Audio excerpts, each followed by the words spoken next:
สวัสดีครูอาจารย์และนักเรียนที่กำลังเบิ่ง วิดีโอนี้อยู่เนาะซึ่งวิดีโอนี้นี่มันจะเป็นวิดีโอที่เราจะได้เรียนเกี่ยวกับแสงเลขาซึ่งเป็นบทเรียนที่นอนอยู่ในภาคที่5ของปึ้มแบบเรียนชั้นม .6 เนาะในภาคที่5ก็คือในเรื่องของแสงเลขานี้สิ่งที่เราจะได้เรียนก็คือเราจะได้เรียนเกี่ยวกับอนา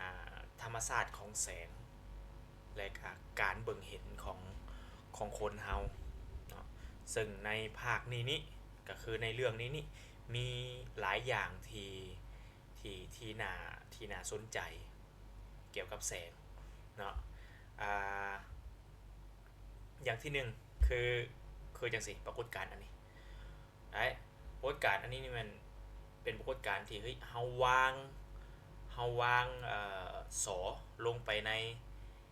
น้ำที่ถือบรรจุอยู่ในจอกเนาะเวลาที่เฮาเบิ่งผ่านจอกเฮาจะเห็นว่าสอมันถูกแยกออกจากส่วนตัวเทิงสินะเบิ่งคือกับว่าสอมันหักอยู่นี่คือปรากฏการณ์ที่เกิดจากแสงและก็การเบิ่งเห็นของเฮานี่คือปรากฏการณ์อันที่หนึ่ง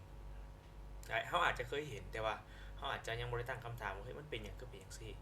เนาะปรากฏการณ์อันที่สองคือปรากฏการณ์ตัวนี้ เป็นปรากฏการณ์ที่เฮามักจะเห็นอยู่ในยามร้อนเวลาที่เฮาขี่รถไปในเทิงหนทางเนาะสิ่งที่เฮาจะสังเกตเห็นคืออันนี้นี่นะเห็นป่ะเวลาที่เฮาขี่รถไปตามทางในเวลาที่มีอากาศร้อนเฮาจะสังเกตเห็นว่าเฮ้ยมันมีไข่ค่ายคือกับน้ำที่มันสะท้อนให้เฮาเห็นเงาของสิ่งอ้อมข้างสินะซึ่งเวลาที่เฮาขี่รถไปฮอดแล้วปรากฏว่ามันบ่เห็นมีน้ำจ้ะ แต่ว่าเวลาเขาเบิ่งไกลๆสัมผัสเห็นคือว่ามันมีน้ำอยู่คือว่าหนทางมันเปียกซึ่งความจริงแล้วบ่แม่นอันนี้เป็นบทการที่เกี่ยวของกับแสงกับการเบิ่งเห็นของเฮาและอันนี้คือบทการที่2ที่น่าสนใจเกี่ยวกับแสงเนาะอันที่3เห็นยังนี่อันนี้แม่นเป็นรูปที่เขาเจ้าถ่ายภาพของหมีที่ลิ่นอยู่ในน้ำเนาะถ้าเราสังเกตดีๆเขาจะเห็นว่าหมีที่ลิ่นอยู่ในน้ำนี่นะ โตกับหัวของมันบ่ซื้อกันเบิ่งคือกับว่ามันถูกแยกออกจากกันและซึ่งตัวนี้นะมันเกิดจากอ่าเกิดจากแสงเกิดจากธรรมชาติของแสงเหตุให้เราเห็นมีที่ลอยอยู่ในน้ำเป็นลักษณะนี้นะอีกปรากฏการณ์หนึ่งคือตัวนี้บ่ในใจว่ามีไผเคยเห็นบ่อันนี้เป็นรูปที่เขาจะแต้มขึ้นมาเพื่อแสดงให้เราเห็นจังซี่คือมันมีชายคนหนึ่งที่จะไปแทงป่าไปหาป่าแล้วไปแทงป่านะคือเขาเจ้าแต้มให้เราเห็นจังซี่ชายคนนี้นะเราเห็นป่าอยู่ตำแหน่งนี้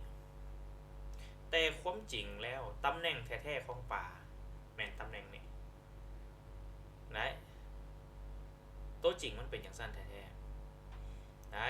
ป่านี่อยู่ตำแหน่งนี้แต่สิ่งที่คนเราเห็นจะเห็นป่าอยู่ตำแหน่งนี้ปรากฏการณ์ดังกล่าวแม่นเกิดขึ้นจากการหักของแสง และบรรดาโพสต์การต่างๆที่อาจารย์ได้กล่าวมาบ่ว่าจะเป็นตัวนี้โพสต์การอันนี้แม่นล้วนแล้วแต่สามารถอธิบายได้โดยอาศัยความรู้เกี่ยวกับแสงเนาะนั่นแหละอาจารย์จึงว่าในภาคนี้ในบทนี้ที่เรากำลังเรียนอยู่เป็นบทเรียนที่มีหลายๆอย่างน่าสนใจเนาะโอเคเพื่อที่จะอธิบายบรรดาโพสต์การต่างๆตัวนี้ก่อนอื่นเบิดเราต้องอันน่ะฮู้จักกับแสงเสียก่อนหมายความว่าต้องทำความรู้จักเกี่ยวกับแสงเสียก่อนว่าแสงมันเป็นอีหยังมีลักษณะแนวใดเนาะเป็นหยังมันคือเฮ็ดให้เราเห็นวัตถุเป็นลักษณะนี้ได้นะท่านหัวข้อที่1ที่เราต้องได้เรียนก็คือเรื่องแสงเนาะอาจารย์ลืมบอกไปในการศึกษาในวิดีโอนี้นะให้พวกเรา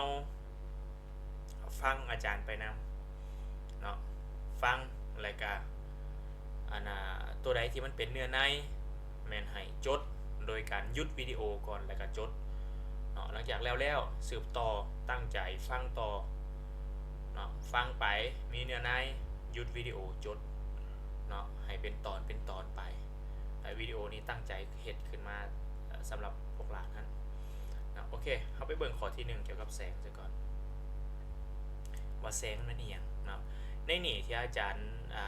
เอาเนื้อในตัวนี้มาก็คือหัวข้อที่1ให้พวกหลานจดเอาเด้อได้แต่ว่าบ่ฟ้าจดถือให้ฟังซะก่อนหัวข้อที่1ก็คือนิยามของคำว่าแสงเนาะอาจารย์เอามาเนี่ยก็คือเขาเจ้าว่าแสงนะแม่นพลังงานรูปหนึ่งซึ่งแสงนั้นถูกจัดให้เป็นคลื่นและเป็นคลื่นไฟฟ้าแม่เหล็กเอาง่ายๆคือแสงในแม่นพลังงานรูปหนึ่งนะพลังงานที่ถูกเปลี่ยนมาจากพลังงานรูปอื่นอันนี้คือแสงและแสงนั้นยังได้ถูกจัดให้เป็นคลื่นและถูกจัดให้เป็นคลื่นแม่เหล็กไฟฟ้าตัวนี้เราอาจจะยังบ่ได้เข้าใจมันเถื่อสำหรับอยู่ในม .6 แต่ม .7 เราจะได้เห็นอีกบัดหนึ่งเกี่ยวกับนิยามของแสงรายละเอียดลึกตื้อมันอยู่ม .7 เนาะตอนนี้แม่นเอาซ้ำนี้ก่อนแสงถูกจัดให้เป็นคลื่นแม่เหล็กไฟฟ้าเป็นหยังแสงคือถูกจัดให้เป็นคลื่นแม่เหล็กไฟฟ้าเพราะว่าแสงนั้นสามารถเคลื่อนที่จากแวดล้อมหนึ่งไปหาอีกแวดล้อมหนึ่งได้โดยบ่ได้อาศัยแวดล้อมหรือว่าบ่ได้อาศัยตัวกลางในการเคลื่อนที่ได้คลื่นที่เคลื่อนที่จากจุดหนึ่งไปหาจุดหนึ่งได้โดยที่บ่ได้อาศัยตัวกลางหรือว่าบ่ได้อาศัยแวดล้อมในการเคลื่อนที่ไปหันเพิ่นเอิ้นคลื่นดังกล่าวว่าคลื่นไฟฟ้าแม่เหล็กเนื้อในอันนี้ไม่เกี่ยวกับแสงนอกจากนั้นจากการศึกษาเกี่ยวกับการเคลื่อนที่ของแสงเพิ่นพบว่าแสงเพิ่นพบว่าในแวดล้อมชนิดเดียวกันแสงจะเคลื่อนที่โดยความไวที่เท่ากันอันนั้นมันความรู้ที่1เกี่ยวกับแสงเลยถ้าหากแวดล้อมเป็นแวดล้อมชนิดเดียวกันเราต้องเข้าใจว่าแสงจะเคลื่อนที่โดยความไวที่เท่ากันเนาะแวดล้อมชนิดเดียวกันเป็นแวดล้อมลักษณะใดอาจารย์แวดล้อมชนิดเดียวกันก็คือยกตัวอย่างคือแสงเคลื่อนที่ในอากาศจากตำแหน่งนี้ไปหาตำแหน่งนี้เอิ้นว่าแวดล้อมเดียวกันเนาะคำว่าแวดล้อมเดียวกันในที่นี้จำกัดความไปตื่มอีกหน่อยนึงแวดล้อมเดียวกันก็คือเป็นแวดล้อมที่มีอุณหภูมิและมีความหนาแน่นเท่ากันคืออาจารย์ยกตัวอย่างเมื่อกี้นี้อาจจะเป็นการเคลื่อนที่จากจุด A ไปหาจุด B อยู่ในอากาศจะเอิ้นว่าจุด A กับจุด B นี่จะเอิ้นว่าเป็นแวดล้อมเดียวกันก็ต่อเมื่อพวกมันมีอุณหภูมิและมีความหนาแน่นที่เท่ากันจึงเอิ้นว่าแวดล้อมเดียวกันนะจำกัดอยู่ตัวนี้เติมบ่แม่นว่าเคลื่อนที่จากอากาศไปหาอากาศบนนี้ไปหาอากาศบนนั้นแล้วเอิ้นแวดล้อมเดียวกันยังเถื่อเนาะคือมันจะเป็นแวดล้อมเดียวกันได้ก็ต่อเมื่ออุณหภูมิของทั้ง2บอนต้องคือกันและต้องมีความหนาแน่นเท่ากันเนาะโอเคอันนี้เป็นตัวที่เราต้องจำให้ได้การเคลื่อนที่ของแสงจะเคลื่อนที่ด้วยความไวเท่ากันถ้าแสงเคลื่อนที่ในแวดล้อมเดียวกันแวดล้อมเดียวกันในที่นี้ก็คือเป็นแวดล้อมที่มีอุณหภูมิเท่ากันและมีความหนาแน่นเท่ากันได้เนื้อในตัวนี้เป็นเนื้อในที่อาจารย์อยากให้โบราณจดเอาเนาะจดเอาเดี๋ยวมาเบิ่งให้เบิดก่อนจึงจดบัดเดียวโน้ตให้อาจารย์หน่อยนึงเป็นข้อมูลเกี่ยวกับแสงเช่นกันเราอาจจะเคยได้ยินแหละคือแสงนี่เคลื่อนที่โดยความไวที่สูงกว่าอีหยังทั้งหมดสำหรับแสงนี่จากการคิดไล่จากการศึกษาเพิ่นพบว่าสำหรับในอากาศเนี่ยแสงนี่จะมีความไว3 คูณ 10 กำลัง 8 เมตรต่อวิไวหลายหมายความว่าใน1วินี่3จะเคลื่อนที่ได้อยู่3 คูณ 10 กำลัง 8ครับเท่าไหร่300 ล้านเมตรใน1วิได้อันนั้นคือธรรมชาติของแสงเฉพาะในอากาศนี่แสงจะมีความไวสำเร็จนะและเพิ่มเติมหน่อยนึงอาจารย์จะเขียนบนเจ้าจะเขียนได้บ่เพิ่มเติมหน่อยนึงให้เขาเขียนไว้หน่อยนึงสำหรับความไวของแสงในอากาศนั้นมีค่าเท่ากับ3 คูณ 10 กำลัง 8เนาะอุ้ยกลับแล้วเห็นบ่ความไวของแสงมีค่าเท่ากับ3 คูณ 10 กำลัง 8และความไวของแสงนั้นเพิ่นสัญลักษณ์ด้วยความไวของแสงนี่เพิ่นสัญลักษณ์ด้วยตัว C เด้อตัว C หมายความว่า C นี้มีค่าเท่ากับ3 คูณ10กำลัง8เมตรต่อวินี่คือความไวของแสงพิเศษหน่อยหนึ่งสำหรับความไวของแสงจะสัญลักษณ์โดยตัว C อันนี้เป็นความไวของแสงในอากาศสำหรับความไวของแสงในอากาศจะสัญลักษณ์โดยตัว C และมีค่าเท่ากับ3คูณ10กำลัง8เมตรต่อวิหรือเท่ากับเท่าไหร่3คูณ10กำลัง5กิโลเมตรต่อวิก็ได้แล้วแต่นะอันนี้มันความรู้พื้นฐานเกี่ยวกับแสงสิ่งที่เราต้องทำความเข้าใจเกี่ยวกับแสงสิ่งที่เราต้องรู้เกี่ยวกับแสงอันนี้เป็นความรู้พื้นฐานเกี่ยวกับแสงเนาะเมื่อเรารู้ตัวตนของแสงเราจึงจะใส่มันไปอธิบายปรากฏการณ์ที่อาจารย์ได้เว้ามาข้างเทิงหันได้ตัวตนของแสงบริบทซัพพอร์ตแต่ซ้ำนี้ยังมีต่อไปอีกแต่ตอนนี้เราจดข้อนี้ให้มันแล้วซะก่อนหยุดวิดีโอแล้วจด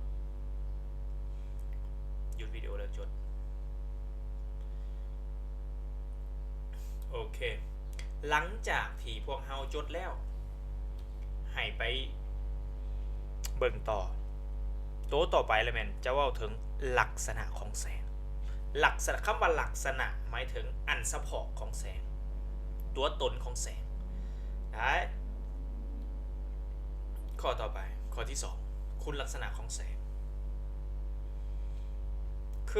คือได้ว่าออกมาในข้อก่อนว่าแสงนะแสงนะเป็นคลื่นและเป็นคลื่นไฟฟ้าแม่เหล็กความจริงแล้วบ่ว่าจะเป็นคลื่นหยังก็ตามถ้าหากว่าสิ่งดังกล่าวเป็นคลื่น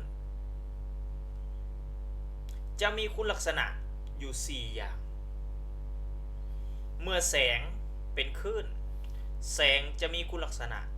อยู่4อย่างคือกัน4อย่างมีอย่างไหนอันที่1แสงจะสะท้อนได้2แสงจะหักเห3สามารถสอดสลับได้4สามารถเลี้ยววนได้นี่คือคุณลักษณะของคลื่นและแน่นอนมันเป็นคุณลักษณะของแสงเพราะแสงก็เป็นคลื่นเช่นกันเนาะหมายความว่าแสงนี่นะมันจะสะท้อนได้แสงนี่จะหักได้สอดสลับได้เลี้ยววนได้เนาะสลับคุณลักษณะของแสงที่เราจะเรียนในม.6 นั้นเราจะเน้นเฉพาะแต่2คุณลักษณะ1กับ2นี้เนาะก็คือคุณลักษณะสะท้อนและคุณลักษณะหักเหส่วนการสอดสลับการเลี้ยววนเป็นแนวใดแม่นเราจะได้เรียนโตอยู่ในชั้นม.7 เนาะเรียนต่ออยู่ในชั้นม.7ได้ซึ่งในม.6 นี่เราจะได้เรียนเฉพาะแต่2คุณลักษณะนี้การสะท้อนกับการหักเหนะเพราะว่าเนื้อหามันค่อนข้างที่จะยาวตอนนี้เป็นให้เราจดตัวนี้ซะก่อนข้อที่2คุณลักษณะของแสงจดเอาหยุดวิดีโอแล้วจดเอาโอเค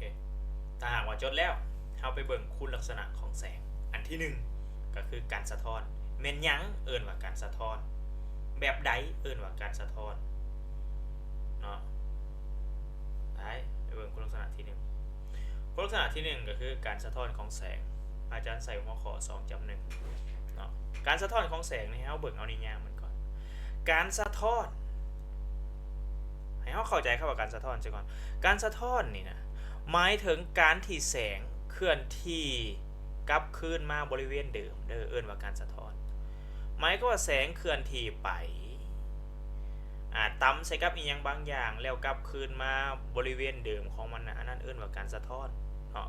แล้วอาจารย์จึงใส่ในนี้ว่าการสะท้อนของแสงนะหมายถึงการที่แสงเคลื่อนที่กลับมาบริเวณเดิมเอิ้นว่าการสะท้อนการสะท้อนเกิดขึ้นตอนใดการสะท้อนของแสงนั้นจะเกิดขึ้นเมื่อแสงเคลื่อนที่ไปกระทบใส่กับสิ่งกีดขวางตัวนี้บ่น่าจะคิดภาพเห็นยากเมื่อแสงเคลื่อนที่ออกจากบ่อแสงอย่างเช่นออกจากไฟฉายบ่อันที่ง่ายได้ที่สุดออกจากไฟฉายออกจากบ่อแสงไปตกกระทบใส่กับสิ่งใดสิ่งหนึ่งที่บังแสงไว้แสงจะสะท้อนกลับที่เราเห็นได้ดีที่สุดเลยแม่น เวลาที่เฮาเยืองแสงเยืองไฟฉายใส่กับแว่นแสงจะสะท้อนกลับมาทันทีได้จะเข้ามาตาเฮาพร้อมซะแล้วให้เข้าใจว่าการสะท้อนของแสงนี้จะเกิดขึ้นเมื่อแสงเคลื่อนที่ไปกระทบใส่กับสิ่งกีดขวางเนาะบ่เฉพาะแต่เท่านั้นการสะท้อนของแสงจะเกิดขึ้นเมื่อแสงเคลื่อนที่ไปพบกับแวดล้อมที่มีความหนาแน่นที่ต่างจากแวดล้อมที่แสงเคลื่อนที่มานำหมายความว่าการสะท้อนของแสงนี้บ่เฉพาะแต่ว่าไปกระทบใส่กับสิ่งกีดขวางแล้วจะสะท้อนนะบ่เฉพาะแต่ไปกระทบใส่สิ่งกีดขวางแล้วจะสะท้อนแต่แสงยังสามารถสะท้อนได้ถ้าหากว่าแสงเคลื่อนที่ไปพบกับแวดล้อมอื่นซึ่งในนั้นคำว่าแวดล้อมอื่นต้องเป็นแวดล้อมที่มีความหนาแน่นที่ต่างออกไปจากแวดล้อมเดิมเมื่อแสงเคลื่อนที่จากแวดล้อมหนึ่งไปหาอีกแวดล้อมหนึ่งที่มีความหนาแน่นต่างออกไปแสงจะสะท้อน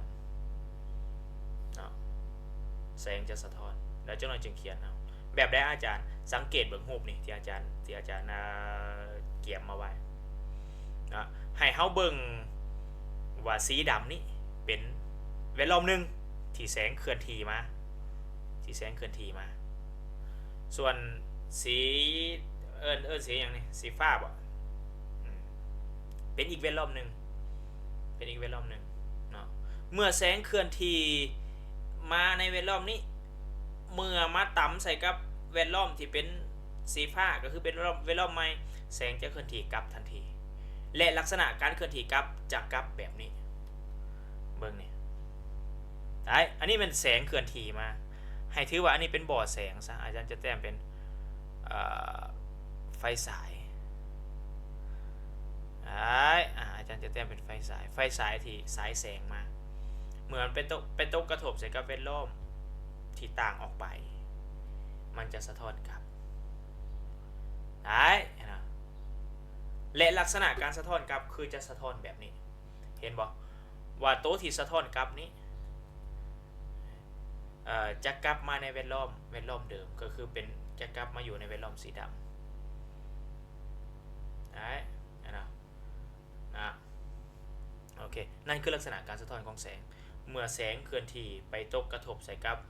แวดล้อมที่มีความหนาแน่นต่างออกไปจากความหนาแน่นเดิมแสงจะสะท้อนกลับทันทีใส่ละไปทางไหนล่ะโอเคลักษณะนี้นะจุดสังเกตคือการสะท้อนของแสงนี่นะการสะท้อนของแสงเนี่ยเปลี่ยนสีได้บ่เนี่ย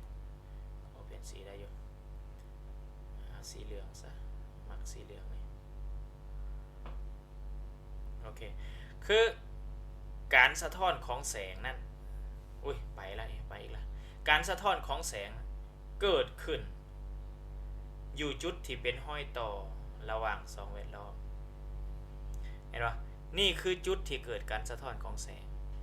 เขาเจ้าบอกว่าการสะท้อนของแสงจะเกิดขึ้นอยู่จุดที่เป็นห้อยต่อระหว่างสองแวดล้อมนี่คือห้อยต่อระหว่างแวดล้อมสีดำกับแวดล้อมสีฟ้าการสะท้อนของแสงจะเกิดขึ้นอยู่จุดที่เป็นห้อยต่อระหว่างสองแวดล้อมนั่นคือข้อสังเกตโบแมนว่าเคลื่อนที่มาจังซี่แล้วสะท้อนอยู่นี่ได้โบแมนมันโบแมนสิมาสะท้อนอยู่นี่ได้มันต้องสะท้อนอยู่จุดที่เป็นห้อยต่อระหว่างสองแวดล้อมนั่นคือตัวที่เราต้องกำให้ได้โอเคนั่นคือการสะท้อนของแสงมีนิยามว่าการสะท้อนของแสงหมายถึงหยังและอาจารย์ก็ยังได้บอกว่าการสะท้อนของแสงเกิดขึ้นเมื่อใดการสะท้อนของแสงเกิดขึ้นเมื่อใดเมื่อแสงเคลื่อนที่ไปตกกระทบใส่กับแวดล้อมที่มีความหนาแน่นต่างออกไปและรูปนี้ก็ยังแสดงให้เราเห็นถึงลักษณะการสะท้อนเนาะโมเมนต์ว่าเคลื่อนที่มาจังซี่แล้วจะสะท้อนแบบนี้ได้โมเมนต์การสะท้อนของแสงนี่นะมันมีกฎเกณฑ์การสะท้อนคักแน่โมเมนต์ว่าอยากสะท้อนไปทางใดล่ะจะสะท้อนซึ่งกฎเกณฑ์การสะท้อนแล้วแม่น เดี๋ยวอาจารย์จะเว้ารายละเอียดอยู่ในหัวข้อถัดไปนะโอเคเกี่ยวกับการสะท้อนของแสงโอเคแมนมีแต่ประมาณนี้ให้พวกเราจดเอาเนื้อในข้อนี้ก่อนแต้มรูปพร้อมจดเอาเนื้อในปึ๊บแต้มรูปแล้วก็จดเอาตัวนี้นะตัวนี้นี่อาจารย์พิมพ์ผิดนี่กนนี่ความจริงแล้วอยากพิมพ์ว่าความจริงแล้วอยากพิมพ์ว่าการความจริงแล้วอยากพิมพ์ว่าการอยู่นี่นะโอ้ยไปเบิดเลยอยากพิมพ์ว่าการอันนี้เป็นห้อยต่อได้นะห้อยต่อระหว่าง2แวดล้อมเอาจดเอาหยุดวิดีโอแล้วจดเอา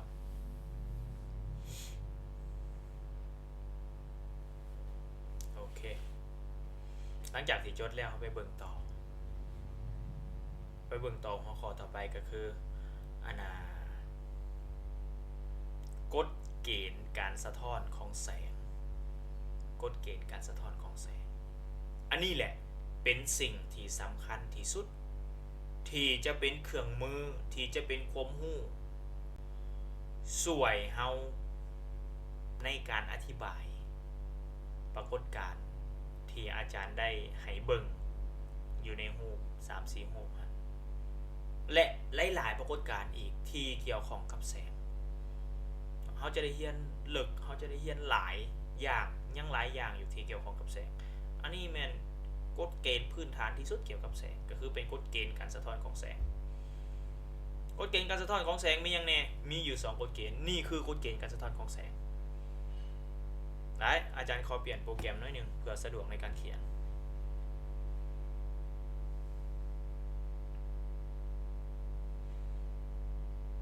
โอเคนี่กฎเกณฑ์การสะท้อนของแสงกฎเกณฑ์การสะท้อนของแสงอยู่มีเพียงแต่2กฎเกณฑ์นี่เอิ้นว่ากฎเกณฑ์การสะท้อนของแสงได้นี่มีอยู่2กฎเกณฑ์มีหยังแหน่กฎเกณฑ์การสะท้อนของแสงเพิ่นเขียนไว้ว่ามุมตกกระทบและมุมสะท้อนจะเท่ากันเดี๋ยวเจ้านายเฮาจึงไปเบิ่งว่าอันใดเอิ้นว่ามุมตกกระทบอันใดเอิ้นว่ามุมสะท้อนแต่ว่าอันนี้คือเนื้อในกฎเกณฑ์อันที่1เนื้อในกฎเกณฑ์อันที่2เล่าแสงตกกระทบและเล่าแสงสะท้อนจะต้องอยู่ในแวดล้อมที่เป็นแวดล้อมเดียวกันนี่คือเนื้อในกฎเกณฑ์มีอยู่2เนื้อในหลักๆเนาะก่อนเบิดเฮาไปเบิ่งก่อนว่าอีหยังเอิ้นว่าเล่าแสงตกกระทบอีหยังเอิ้นว่าเล่าแสงสะท้อนคือจังซี่อันนี้นี่เอิ้นว่าเล่าแสงนี่นะเล่าแสงอันนี้ก็เอิ้นว่าเล่าแสงเช่นกันเล่าแสงตัวนี้นี่เล่าแสงตัวนี้นี่นะตัวนี้นะเพิ่นเอิ้นมันว่าเล่าแสงตกกระทบหรืออาจจะเอิ้นอีกชื่อนึงว่ารัศมีแสงตกกระทบก็ได้รังสีแสงตกกระทบก็ได้แล้วแต่จะเอิ้นเนาะตัวนี้นี่เอิ้นว่าเล่าแสงตกกระทบเป็นเล่าแสงที่เคลื่อนที่มาแล้วมากระทบใส่กับแวดล้อมที่2จึงเอิ้นว่าเล่าแสงตกกระทบให้เขียนไว้ให้เขียนจังหน่อยจึงจะเขียนจังหน่อยจึงเขียนนะเฮาต้องเขียนเอาเนื้อในกฎเกณฑ์แต้มรูปขึ้นมาแล้วก็ใส่ชื่อมันอันนี้เอิ้นว่าเล่าแสง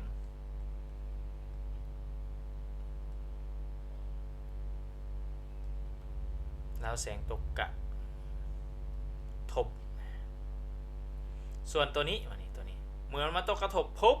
กลับคืนมาหาแวดล้อมเดิมตัวนี้นี่เอิ้นว่าเล่าแสงสะท้อนตัวนี้เอิ้นว่าเล่าแสงสะท้อนเล่าแสงสะท้อนเติมออกไปอีกน้อยนึงบ่ได้นำเสนอเทื่อตอนนั้นอันเส้นที่อาจารย์ขีดเป็นเส้นขาดตอกนี่นะเส้นดังกล่าวเพิ่นเอิ้นว่าเส้นสากเส้น เส้นสากเส้นสากจะมีคุณลักษณะพิเศษคือเส้นสากจะเป็นเส้นที่ถูกขีดให้ตั้งสากกับห้อยต่อระหว่าง2แวดล้อมนี่คือห้อยต่อระหว่าง2แวดล้อมเส้นสากจะเป็นเส้นที่ถูก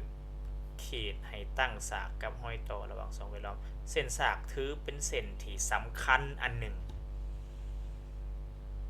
ในการศึกษาเกี่ยวกับการสะท้อนของแสงเส้นสากถือเป็นเส้นที่สำคัญอันหนึ่งเพราะว่าเส้นสากนี้เพิ่นจะใช้เป็นเส้นเปรียบเทียบอย่างอาจารย์เส้นสากเพิ่นจะใช้เป็นเส้นที่บอกมุมเนาะใช้จังไดเดี๋ยวมาเบิ่งตัวนี้ก่อนอันนี้เอาฮู้เลยเนาะเราแสงตกกระทบที่เขียนไว้ในกฎเกณฑ์นี่นะมาถึงตัวนี้เราแสงสะท้อนมาถึงตัวนี้บริมุมตกกระทบเด้มุมตกกระทบแม่นตัวใดมุมตกกระทบแม่นมุมประกอบระหว่างเล่าแสงตกกระทบกับเส้นสากสำคัญมุมตกกระทบแม่นมุมประกอบระหว่างเล่าแสงตกกระทบกับเส้นสากฉะนั้นแล้วตัวนี้เอิ้นว่ามุมตกกระทบนี่เพิ่นจะสัญลักษณ์เป็นตัว I เป็นตัว I น้อยตัว I เอิ้นมุมตกกระทบได้มุมสะท้อนนี่แม่นมุมประกอบระหว่างเล่าแสงสะท้อนหรือว่ารังสีแสงสะท้อนกับเส้นสากตัวนี้เพิ่นเอิ้นว่ามุมสะท้อนมุมนี่ซึ่งมุมสะท้อนหันเพิ่นสัญลักษณ์ด้วยตัว I คือกันแต่เป็น I ขีด I คือกันแต่เป็น I ขีดเป็นยังคือใส่ I ทั้งสองเพราะว่าทั้งมุมตกกระทบและมุมสะท้อนหันเป็น2มุมที่มีค่าของมุมเท่ากันอิงตามกฎเกณฑ์การสะท้อนหมายความว่าถ้าหากว่ามุมนี้เป็น30องศาเวลาสะท้อนกลับคืนมาก็สะท้อนเป็น30องศาสินะนั่นคือความหมายของเนื้อในกฎเกณฑ์การสะท้อนมุมตกกระทบกับมุมสะท้อนต้องเท่ากันเนาะโอเคเขียนไว้ว่าไอ้นี่เอิ้นว่ามุมตกกระทบไออยู่ในรูปได้พวกเราต้องได้แต้มรูปแล้วใส่สัญลักษณ์ไอเข้าไปนำมุมตกกระทบส่วนไอขีดเอิ้นว่ามุมสะท้อนนี่มุมสะท้อนซึ่งอิงตามเนื้อในกฎเกณฑ์การสะท้อนของแสงไอกับไอขีดนะจะเท่ากันได้นี่คือเนื้อในกฎเกณฑ์การสะท้อนของแสงนะเขียนเอาโน้ตไว้ให้อาจารย์หน่อยหนึ่งแน่อาจารย์ความจริงอาจารย์ว่าวไปแล้วแหละแต่ว่าอาจารย์อยากเขียนเติมก็คือคำว่ามุมสะท้อนนั้นขอโทษมุมตกกระทบ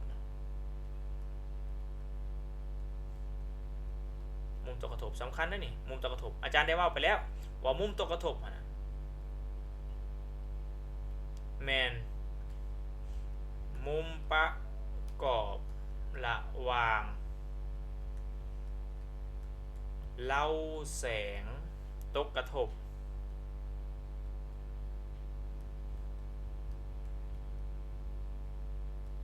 กับเส้นสากเด้อได้บ่แม่นสิไปเบิ่งเอามุมประกอบระหว่างเล่าแสงกับห้อยต่อได้บ่แม่นได้นะบ่แม่นสิเบิ่งซั่นได้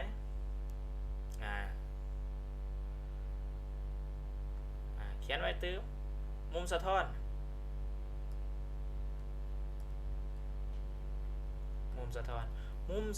และแม่นมุมประกอบระหว่างเล่าแสงสะท้อนกับเส้นสากตามรูปนี่เลยไอขีดหมายถึงมุมสะท้อน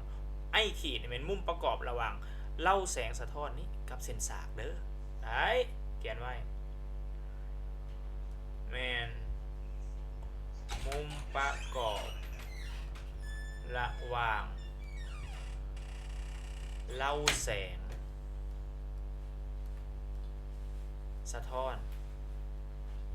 กับเส้นสากได้บ่คันหากว่าได้ล่ะเดี๋ยวอาจารย์จะทดสอบความเข้าใจหน่อยหนึ่งลองตอบเบิ่งได้ลองตอบอาจจะตอบในใจก็ได้หรืออาจจะเว้าออกมาก็ได้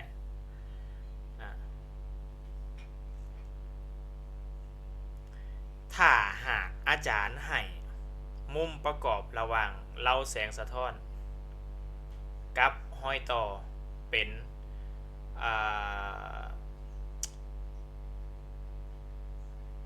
45 องศาเป็น45 องศาอาจารย์ถามมุมตกกระทบเท่ากับจะองศา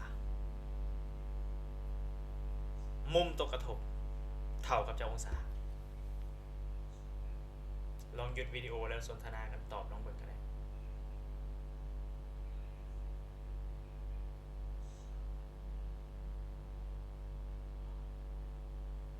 เท่ากับจะองศา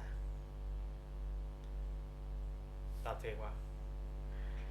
โอเคเดี๋ยวเบิ่งถ้าหากว่ามุมประกอบระหว่างเล่าแสงสะท้อนแม่น45 องศาเล่าแสงสะท้อนกับห้อยต่อเป็น45 องศานี่แสดงว่าหยังแสดงว่ามุมสะท้อนต้องเป็น45 องศาแม่นเร็วแม่นพอมุมใหญ่ๆต้องเป็น90ได้ต้องเบิ่งถ้าหากว่ามุมสะท้อนเป็น45มุมตกกระทบก็ต้องเป็น45 องศานี่คือวิธีวิเคราะห์นี่คือวิธีเบิ่งเป็นยังมุมสะท้อนเท่า45แล้วมุมตกกระทบคือเท่า45เท่าตัวตามกฎเกณฑ์การสะท้อนของแสงบอกว่ามุมตกกระทบเท่ากับมุมสะท้อนเด้สินะเบิ่งให้เป็นได้เดี๋ยวเบิ่งอีกข้อหนึ่งเบิ่งอีกอันหนึ่งถ้าหากมุมประกอบระหว่างเล่าแสงตกกระทบกับห้อยต่อแมน30 องศา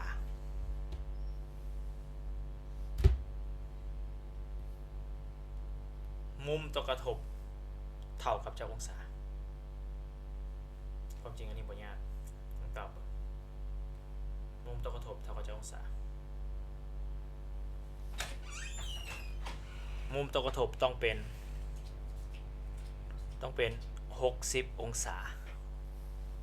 อันต่อได้พอนี่คือมุมสากนี่ได้อันนี้คือมุมสากมุมสากเป็น90คันอยู่นี่30ที่เหลือก็ต้องเป็น60ต้องเข้าใจตัวนั้นเอาสิได้ล้มกันเรื่องมุมหลายอยู่สำหรับเรื่องนี้โอเคอันนี้เป็นเนื้อในกฎเกณฑ์การสะท้อนของแสงจดเอาตัวนี้หยุดวิดีโอแล้วจดเอารายการมีแบบทดสอบให้ลองเฮ็ดเบิ่ง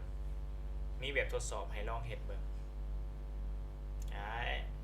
หลังจากเฮ็ดแล้วอาจารย์จะเฉลย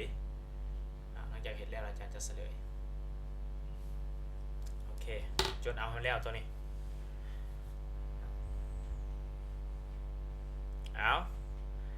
หลังจากที่จดแล้วไปเบิ่งแบบทดสอบไปเบิ่งแบบทดสอบ